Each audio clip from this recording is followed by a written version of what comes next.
Excuse my mess, but pretty much have it almost done. I haven't tried it. This entire part here is glued on, so it's pretty much a tight seal. I just gotta add a gasket and then just push it in. Ta-da! I could just clamp it with something to hold it down. Just clamp. It does have the water. It's gonna do this similar, I guess. It's just gonna gush in there with a bigger water pump. I do have it.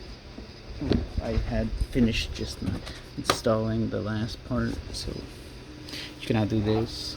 Just lock it. Now it's running. I could control the speed if I wanted to, but I feel like even this speed will be fine.